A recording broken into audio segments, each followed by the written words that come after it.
And now, today, we have the privilege of getting a little bit in depth on the innovation side of things. I am being joined by Mark Rawson. He is the COO of the California Mobility Center.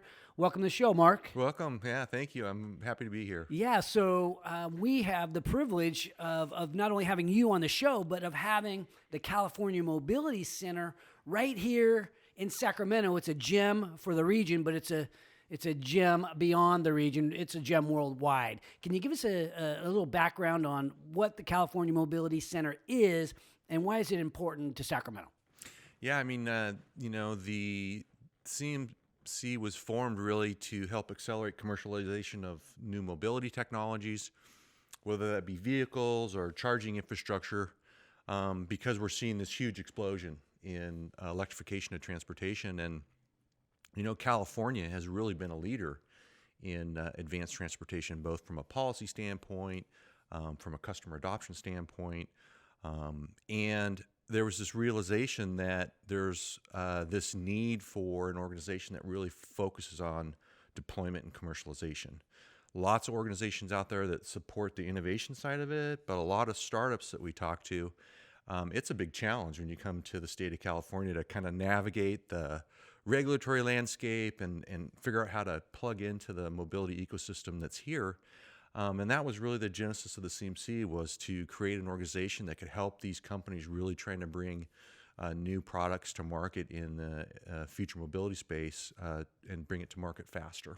So when you first started thinking about the idea, talk to me about those early stages where you started seeing this technology and this need, and you were part of SMUD, and talk to us about the very beginnings of why SMUD got involved and how you got into this. Yeah, I mean, great question. We hear that a lot. It's like, why is it an electric utility, in the automotive side? And the reality of it is, California has very progressive policies and goals to reduce carbon emissions. Transportation, being one of the biggest contributors to that. And you've seen all the, goals by certain years of how many, carbon emissions they want to reduce. SMUD, like many utilities around the country, also has its own goals around carbon.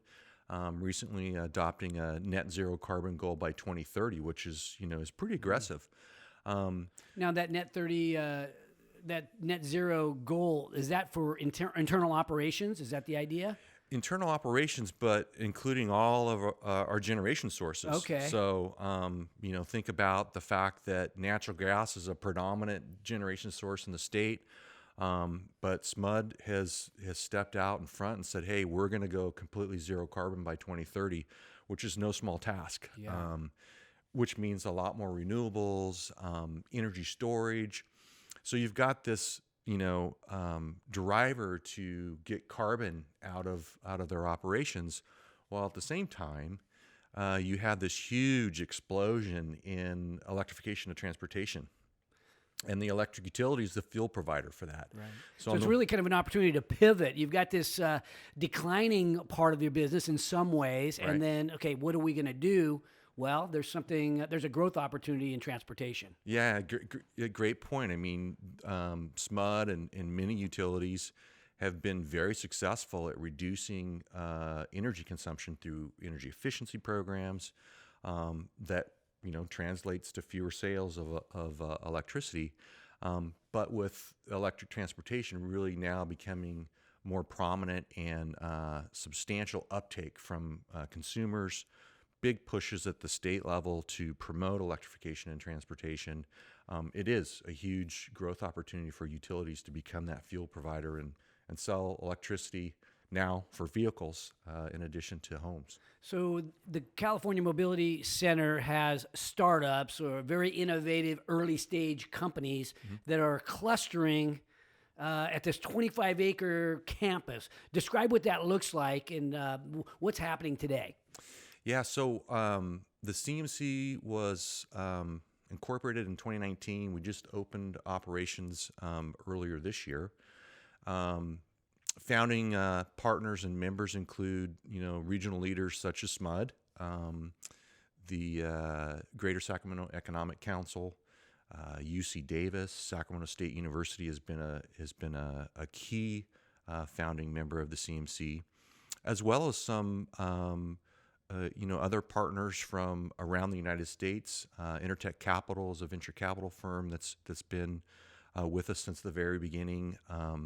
Our partners from Germany, PEM Motion, bringing a lot of the innovation and approach to advanced manufacturing in the mobility space, and bringing kind of those best practices here, which we can delve into a little bit more. But the impetus was, hey, look, California is kind of this focal point of public policy. It's known as an innovation center for the world, with Silicon Valley just 90 miles down the road, especially in the software space. And there was this realization that when we start to think about future mobility, there's a hardware piece to that. And the forward-looking leaders in the community realized Sacramento can be that. Sacramento can be that entity that steps into the hardware space and creates an organization that helps these early-stage companies get to market.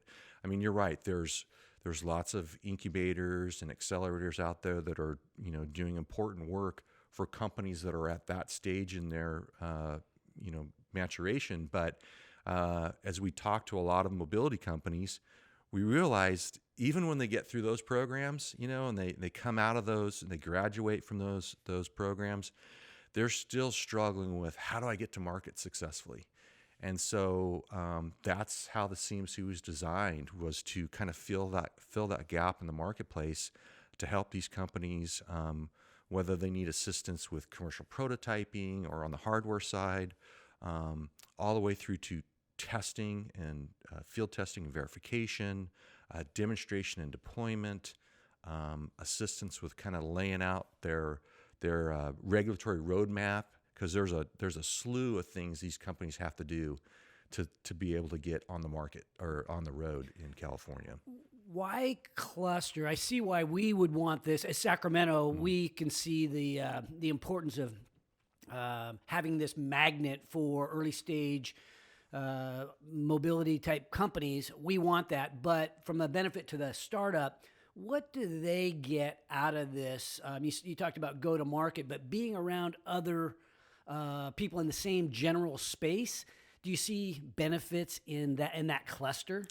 We do. I would say it's still early, because with us just opening, I think we're up to 18 clients now, or startups that we're supporting. And of course, in the pandemic world, it's been a bit of a challenge to create those opportunities for that clustering. But that's a proven model. You can look at Lacey, for example, or other incubators where there's innovation space for co-location of companies. And as we progress and we're able to support that, we expect to see that type of benefit for these companies. You asked about our initial facility. Sacramento State as a founding member has committed 25 acres south of their campus called Ramona Avenue, where they're building out a whole clean tech and mobility campus that'll be our future home. Right now, we're located in 25,000 square feet of space at Depot Business Park in South Sacramento, where we've established our corporate offices and our initial ramp-up factory for these early-stage companies that need assistance with, some prototyping, vehicle assembly, and light manufacturing. But our long-term goal is to build out a 100,000 plus square foot facility over at the Ramona Avenue site at Sac State, where we'll build out the capability to do, very high-end prototyping and manufacturing, building on the experience from our partners at PEM University in Aachen, Germany. Okay, so if I walk into the 25,000 square feet you have now, what do I see? Do I see 18 companies trying to build products? No, you won't see 18 companies because the types of services that the CMC offers, there's 10 of them. They range from, as I mentioned, prototyping all the way up to kind of business support. So not all of our clients are looking for prototyping and manufacturing support. But what you would see is a facility that has, fabrication for metal parts, machining, vehicle lifts.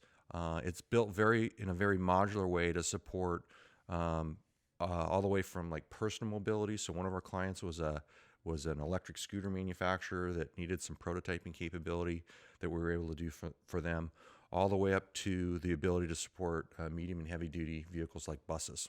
Okay. So it's designed as kind of a flex space that can support those types of functions with the vision towards being able to do CNC machining for parts and components for clients going forward. How many of the 18 originated out of our region, and how many have transplanted their efforts to Sacramento? Oh, great question. By far, the majority are not from our region. And actually, we're the California Mobility Center, but and there's the regional benefits of having such an organization. But the reality of it is, we serve a global clientele.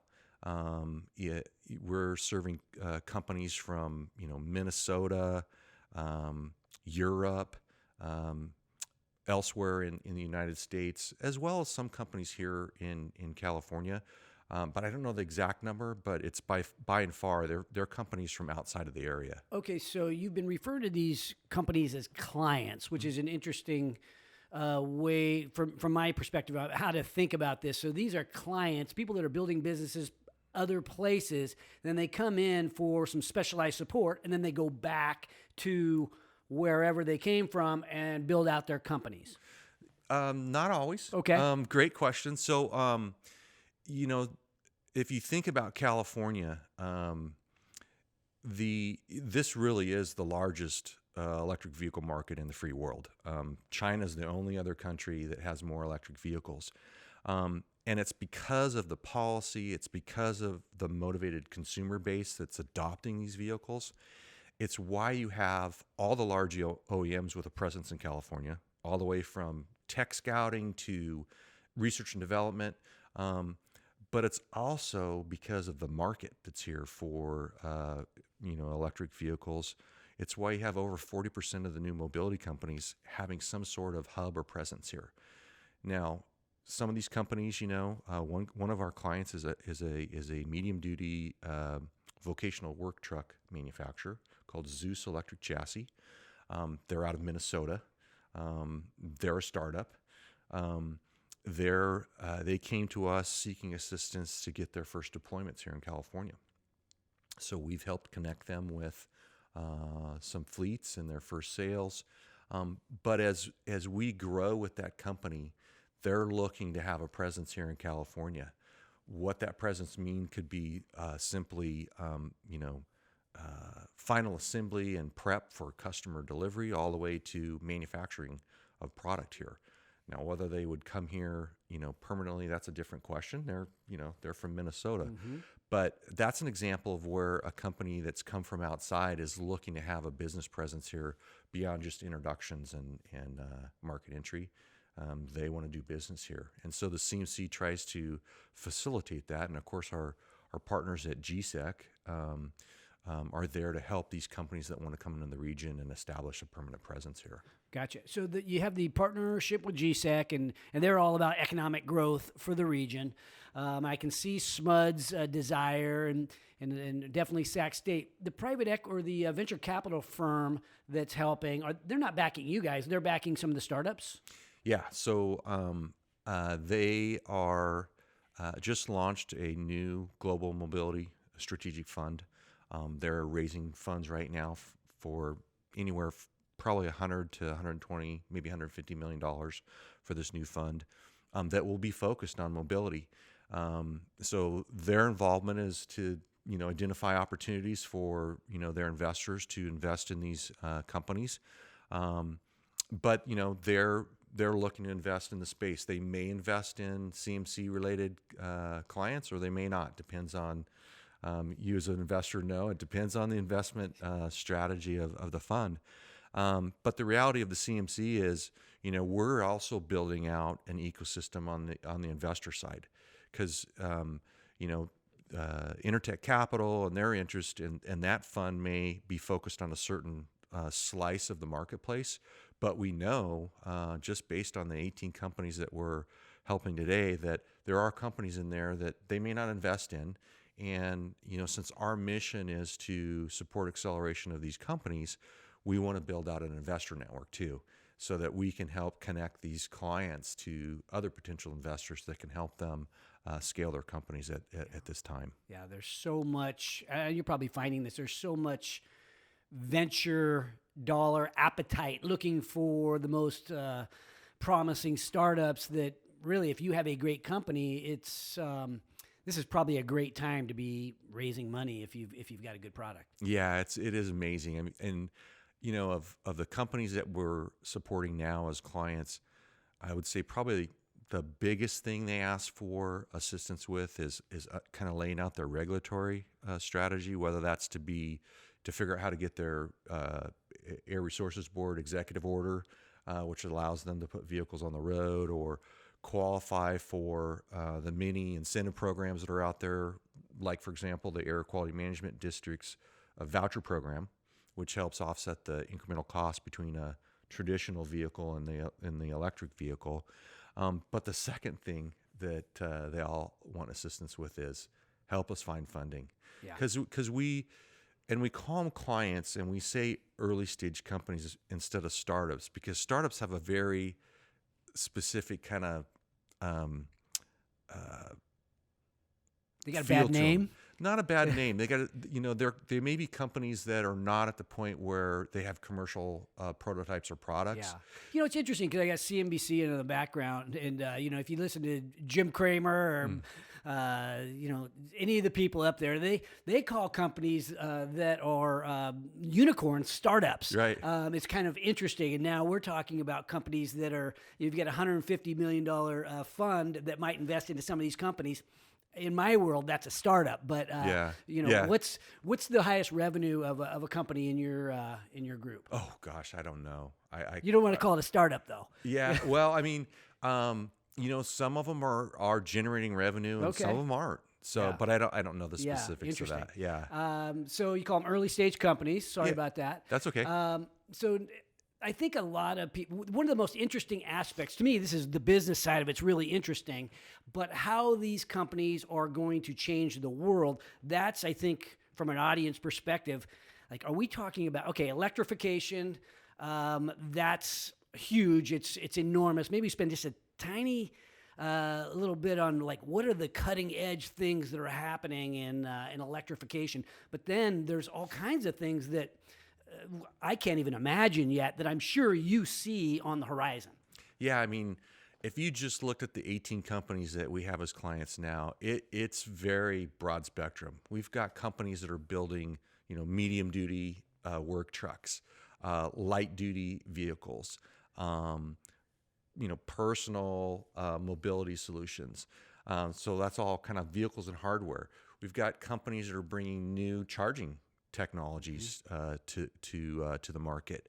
For example, one company that has a DC fast charger for quickly charging up electric vehicles with storage augmented into it, which is really interesting because as utilities think about deploying charging infrastructure, you don't want to have to go out and make billions of dollars in utility investments to support that load. So smart charging and technologies like storage augmentation are a way to make sure that the build out of the utility side of the equation is done in a way that minimizes cost to utility consumers, right? But you've got software companies. We've got companies that are developing software for autonomous vehicle applications. We've got companies that are developing cloud-based smart charging platforms for controlling, charging of a fleet of electric vehicles to minimize, their demand charges from the utility. So We've got companies that are developing, technology for predictive maintenance of battery systems. So, I mean, when you start to think about all the different aspects of transportation, you're right. It is pretty pervasive in terms of all these different areas of innovation that are happening. What about stuff like drones and stuff that's happening in the sky? So we're not supporting any clients in that space, but that's certainly, we're open to supporting that. Marine would be another example of where you're starting to see some things happen in electrification. But our mission really is to support future mobility, whether it be, on road, off highway, aviation, or marine. In fact, on the off highway side, we have a couple clients that are electrifying vehicles for agricultural applications. That's a really interesting company. That's an autonomous electric tractor. Of course, here in California, with ag being such a huge business, and the desire of the state to get emissions out of all sectors, we're very optimistic about electrification in the ag side. Got another company that's developing an off-highway vehicle for construction and like closed campus type applications.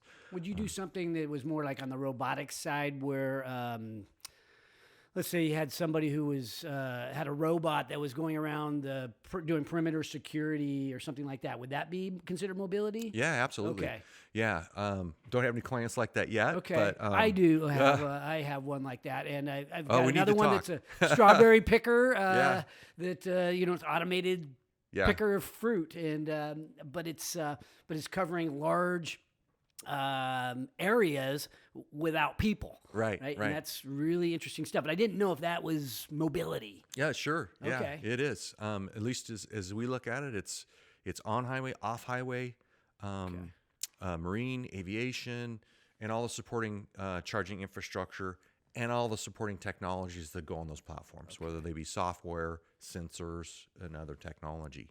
Yeah. So regulation seems to be driving a lot of these opportunities. It's forcing, people are making these long-term commitments to big change. Some of that's because of regulation.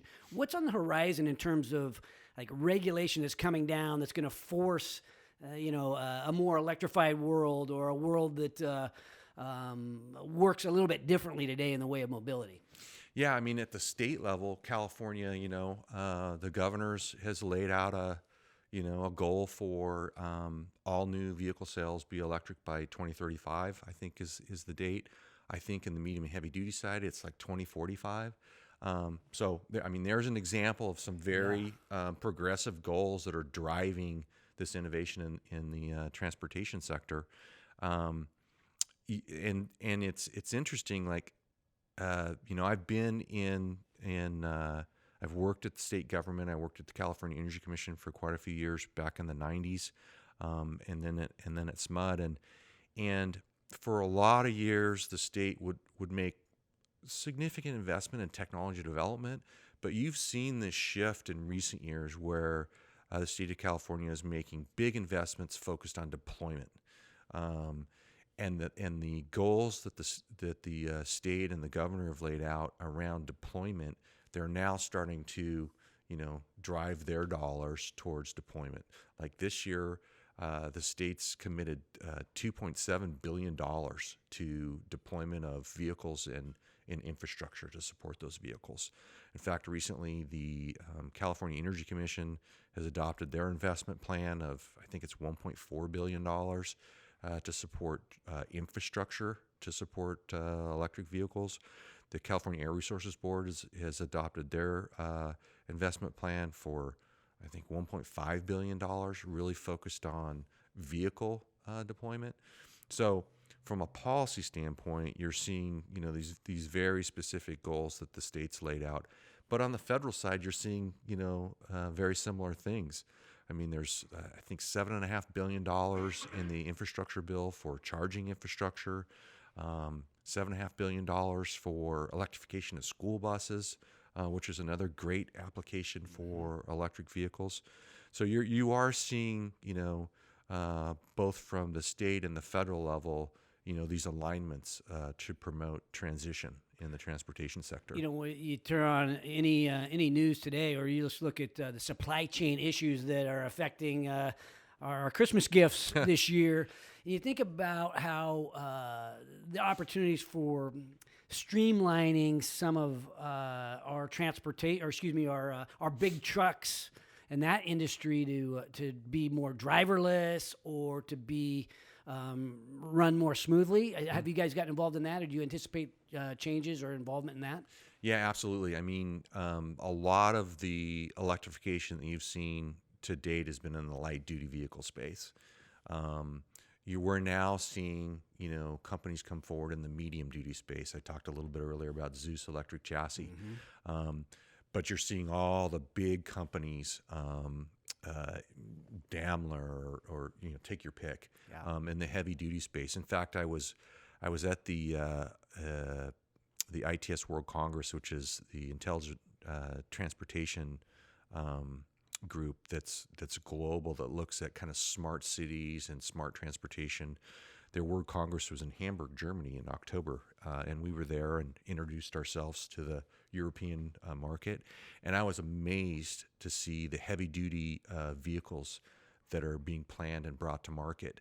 Now, on the heavy-duty side, they're looking really seriously at hydrogen, particularly because of all the benefits around weight and the ability to support long haul, which, from a supply chain and movement of goods standpoint, to your question, might be the direction they go on the heavy duty side.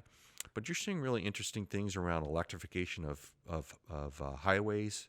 Autonomy is a big play in that space. Well, I want to ask you about the hydrogen piece a little bit, because this ties back to a Sacramento story. There's a company here in Sacramento, first electric jet ski ended up selling to a company called Nikola. Nikola goes public via SPAC. I happen to be an investor, and so I own some Nikola stock. I had the founder of Nikola on the show a year or two ago when it was flying high. Now it is not flying high anymore, but yet it's still got this market potential. But it's all around the hydrogen and the fuel cells and changing the business model. I've heard pros and cons. I read Twitter and sort of watch that, and there's people that don't think it's a viable type of avenue to go to market, and others that really believe that there's an enormous upside. Let's just get your thoughts. Yeah. So do I hang on to my stock now that it's really low? I try not to pick technologies. Okay. I've been in this space for 30 years, first with the Energy Commission and then with SMUD. And, I've been involved in fuel cell vehicle demonstrations and you would hear, we're 5 years away, and the reality of it is, just like in the battery technology space, fuel cell technology is also making advancements. The membrane technology is making advancents. Well, storage, and I'm not a tech. You're a technical person. The storage of storing electricity in a battery, it's not as practical for long-term storage, but you need long-term storage for national security and for planning purposes. Right. So that's what I'm hearing on the hydrogen side. Yeah, and I mean, hydrogen, it's got pros and cons like battery electrics do, right? What's interesting about hydrogen, and as you read kind of where these big companies like Daimler has made a big play for hydrogen, where they're going is green hydrogen. So hydrogen derived from renewables and those types of sources as opposed to traditional natural gas derived hydrogen, et cetera. So on the fuel supply side, there's all sorts of technical issues. It's really hard to store hydrogen. But you can store a lot more hydrogen for the purposes of much longer haul than you can, batteries for long haul. So I both of those technologies have great potential to succeed. It really just depends on how they each, progress and how how the companies bringing those technologies to market succeed in meeting the requirements of the consumer. Okay, I want to dive a little bit into the driverless aspect too, because a lot of us, I don't have a Tesla, but a lot of people, some of my buddies have Teslas, and you jump in their car and they basically don't drive, right? You just talk to you. It's almost driverless, but you got to be in the car. What do you see on the horizon for, not having to drive your own car, and maybe, just even taxis that don't have taxi drivers? Yeah, I mean, it's interesting. Autonomous technology, is kind of like my fuel cell comments a second ago, right? I mean, a lot of companies are investing big dollars in figuring out how to get to kind of that highest level of autonomy where you basically don't have to do anything but get in and go. That's a ways off. Okay. That's Mainly because of regulation, because of safety issues. I think regulation and sensor technology and software to do kind of real-time diagnostic. I mean, the human brain still is an incredible computing machine, and I think software has a ways to go to have that fidelity and decision-making capability. But all that being said, you are seeing huge advances in the autonomous vehicle space. Tesla and now Cadillac with their Cruise product, and you see that they're bringing commercial vehicles to market that at least let drivers have that next level of autonomous. Yeah. But when and at will some we point get it'll the be full? more safe than our brain, right? Their brain will be stronger than our brain in terms of reaction and protection and so on, I would think. Yeah, and it's interesting because it also opens up all these other aspects of transportation around new business models for mobility, with vehicle sharing and hailing services for passengers, and as you and I get older, our ability to maybe drive longer with assistance from vehicle technology. I mean, when we talk about advancements, there's connected mobility. So, I mean, I don't know, what kind of car you drive, but I drive a Toyota pickup truck most of the time. Yeah. Okay. So, I mean, the ability of your vehicle to communicate its health and predictive maintenance, infotainment coming into your vehicle, the ability to get travel advisory. So on the connected vehicle side, you're seeing this huge. There's actually a local company called Sebros here in town. Do you know Sebros? I do not. Okay, they're owned by Moneta, partially by Moneta Ventures. They've invested into them. The guy's been on the show, but it's the connected software, and that company is blowing up. I mean, it is exploding, based right here out of Sacramento. Yeah, well, they started in the Bay Area, but I think predominantly here in Sacramento today. Yeah, so I mean, when you think about technology progression, connected vehicle is like in that heyday right now. But then you think about, autonomous, there's a lot of companies investing big dollars in sensor technology and software technology. I mean, from the autonomous standpoint, China's way ahead of us. I mean, they have whole cities that are, prolific in. Right. They've sort of started from scratch, creating a city and making it a city of the future in terms of automotive. Right. Yeah. And that brings in an important point about all the supporting infrastructure and smart city concepts. The ability of traffic control and traffic management. All that has to integrate into connected vehicles and autonomous vehicles. Because it relies on all that information to make decisions, right? Yeah. I saw that Harley Davidson just sort of spun off their one of their groups and merged to create basically these bigger companies sometimes have a tougher time innovating and building a full shift in their business model inside that company. So they spun off their electric motorcycle group. So to give it a chance to sort of run on its own. But I'm back to you and me a little bit. So I love driving. I've also got a Porsche and a couple of classic cars, and one of them makes a little bit of noise when I drive it. Mm-hmm. You think about these electric vehicles and the noise pollution that is happening out there with these older cars. I mean, we're going to have quieter roads in 10, 20, 30 years than we do today. Yeah. So you live next to the freeway today, and you're like, oh, no. But someday it's going to be like, oh, we're living next to the freeway. It's no big deal. Do you think? Yeah, I mean, there's still obviously, freeway noise from moving an object at Yeah. 60 miles an hour down the freeway. That's not motor noise, but yes. But those when those big trucks go by, or a motorcycle that's whatever that's Yeah. super loud, those things, make you look over if you're in Yeah. somebody's backyard that's along the freeway. How long before we don't have gas stations? We'll have them for a while. Yeah, I mean, if you think about the inventory of vehicles that are out there, Yeah. 50 years? probably, yeah, I would guess. So I'll be dead. I want to go back to an interesting point that you brought a second ago about Harley Davidson, spinning out.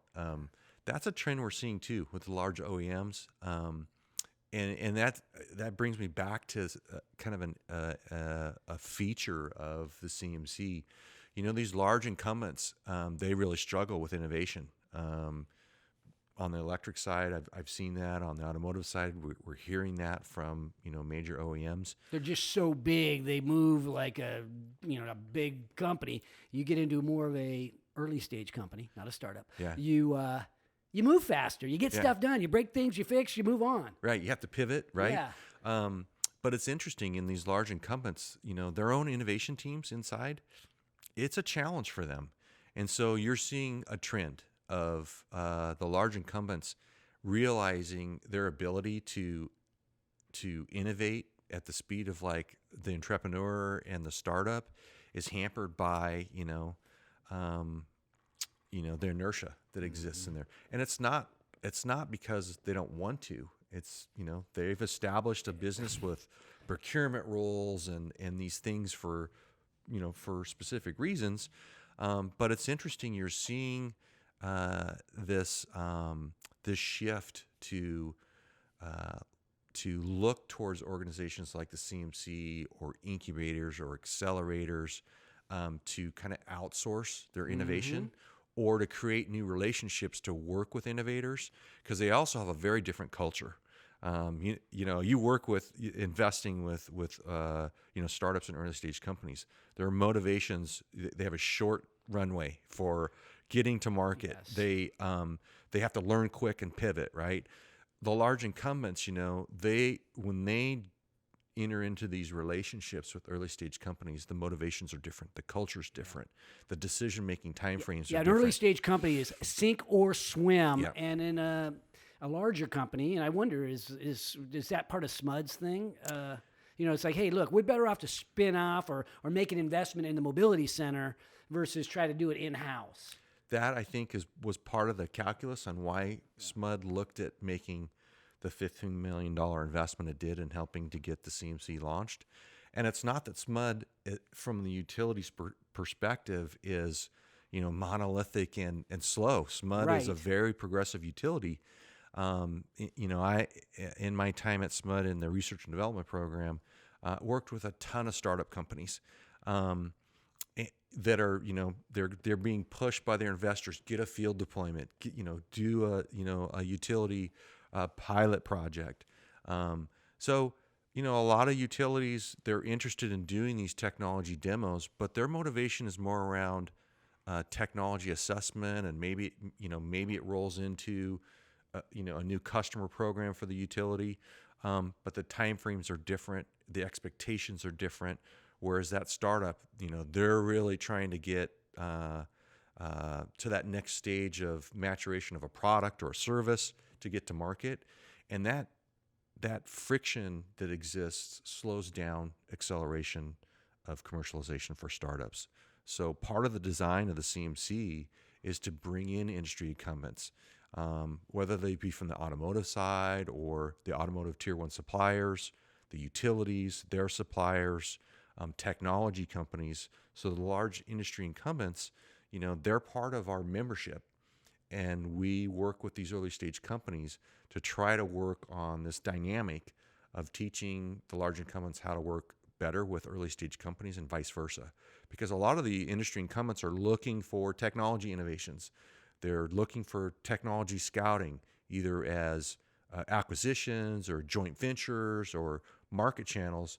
And so that's something that's unique about the CMC, is we bring these industry incumbents together, that have a like mind about mobility, with these early stage companies and try to reduce those friction points to help these companies get to market faster. It's not always just about money, right? And it's about also figuring out how to work with, the large incumbents. And then the third piece is the human side of it. So a lot of these companies that we're talking to, funding, we hear funding, channel to market, we hear that. But another big thing we hear from these companies is workforce, qualified workforce. Okay. And so part of the CMC is we said, look, we're going to address that because, for companies to scale, they've got to have qualified workforce. So with support from the city of Sacramento, we launched a advanced manufacturing careers pathways program last year. And that program is all around creating apprenticeship programs and training for people that want to get into advanced manufacturing and automotive, and particularly looking at underserved communities in the region for people to retrain or uptrain into whole new careers in the mobility space that can be very sustainable careers. So there's the funding piece, there's the interaction with the industry, there's workforce training, all of these things.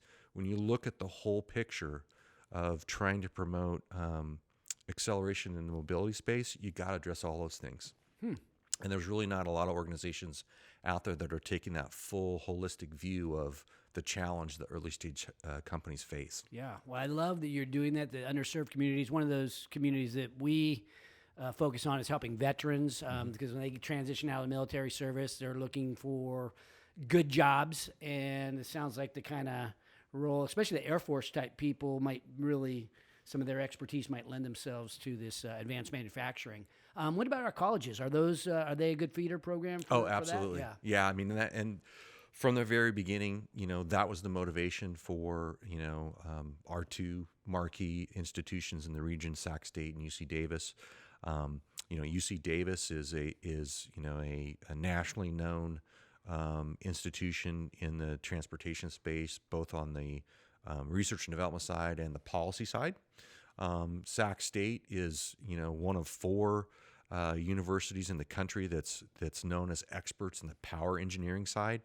Their interest really was, hey, this trend that we're seeing in the mobility space, we want to be a part of that. Sac State is looking at kind of retooling is not the right word, but expanding their engineering programs into manufacturing in the mobility space, and hence their desire to be, a key founding member and offering up this 25-acre parcel for the future home. And they have a direct intention to generate that portion of the workforce that, degreed, postgraduate and even doctorate education, because all that's going to be needed for the mobility sector as well. And then through our career pathways program, we're partnering with the community colleges in the region, adult learning centers in the region, job centers throughout the region, with an emphasis on some of these underserved communities, so that you have that full pipeline of, trades all the way up to degreed training that can support, the mobility space. So as you think about your long-term vision, you're sort of a startup, if you will. What's the big hurdle that you've got to get over in order to really make the long-term vision a reality? You're spot on. We are a startup. We live the same challenges that every startup goes through, and it's hard. I'll just say it's been quite the journey to come up with this whole new model and design it, build the corporation, all your business processes, build a board of directors, build your programs and services, find, companies that are experts in commercialization services and bring them in as preferred service providers as part of your ecosystem. And that has been, a big challenge in 2019 and 2020 with the pandemic. Sounds like you've got that MVP there because you've got these. It's formed. You have Yes. something formed and Yes. it's functioning. Yeah, I mean, 9 months ago, the discussion was, we're going to do this. We will do this. Where I sit today, we are doing this. We've got 40 industry members now within the CMC. I mentioned earlier, we've got 18 clients that we're supporting. That's a broad spectrum of companies. We just added 2 additional directors to our board of directors. And we have, national leadership exposure. We've got the CEO of Linamar Corporation, one of the largest tier 1 auto suppliers in North America, out of Canada, is on our board. We've got the investment community. We've got several board members that come from the investment side. We've got the chief technology officer for Lear Corporation, another huge tier 1. We've got the president of Toyota Research Institute. We've got the CEO of SMUD, Paul Lau, a senior vice president from Southern California Edison, the president and CEO of Electra, the largest municipal utility in Canada. So, we've been super successful at building out kind of our global leadership that's really driving the CMC to be kind of this commercialization partner to all these early stage companies from all over the world. We've got European clients now that are bringing technology they want to bring to North America. Wow. So, in such a short time, we've had great successes, but we are a startup. You're right. I mean, we've had to learn how to pivot with programs that we offer to members or the services that we're going to offer to these early stage companies. And I think the second part of your question is like, okay, so what's So as you the think big... about the long-term vision, it's going to be a lot bigger than it is today. What do you have to do? I mean, you've got the MVP, you've got the minimum viable product, and you've got more than that. I mean, look at that team that you just talked about. Right.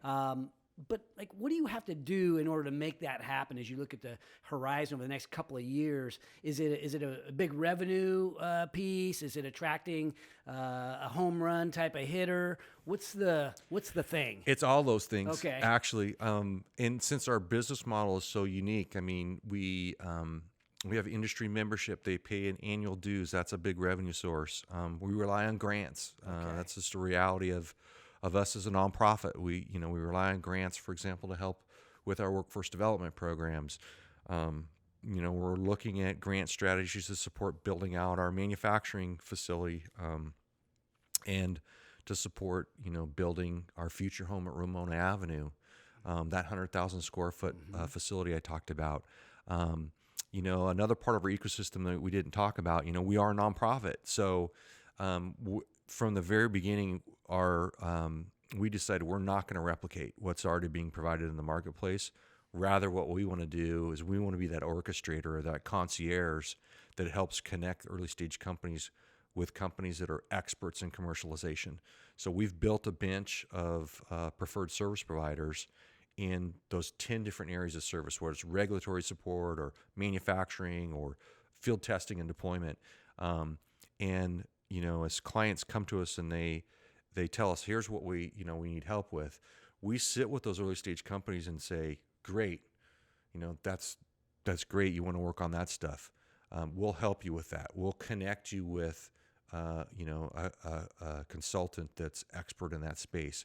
But by the way, there's 3 other things you should also be looking at the same time. So as we interact with these early stage companies, it's a much more high touch interaction than just kind of a speed dating type of program. We try to understand where they're at in their commercialization journey, advise them on other things that they should be paying attention to or doing in parallel, connect them into our service provider network, so that they can get to market faster.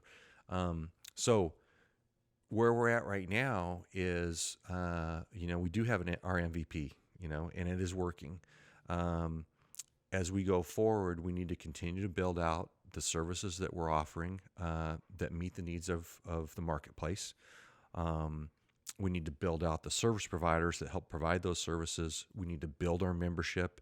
we also need to be successful at securing grants to build out our infrastructure.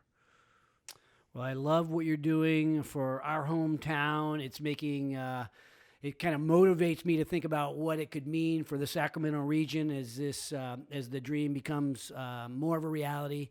Mark, I want to thank you for what you're doing. I know that it's got to be fun because you are at the heart of really changing the world and changing the landscape of Sacramento. Thanks for what you're doing. Yeah, thanks for having us. We appreciate the opportunity. Thanks for watching today's show. My goal for every episode is that you find a takeaway, something tangible you can use in your business today. And if you have a comment about a favorite takeaway, feel free to put it in the box below. And if you have a topic that you'd like me to bring up on the show, don't forget to let me know. And also, don't forget to subscribe to our YouTube channel if you want to learn more about entrepreneurship. Because at Haney Biz, we are always by your side.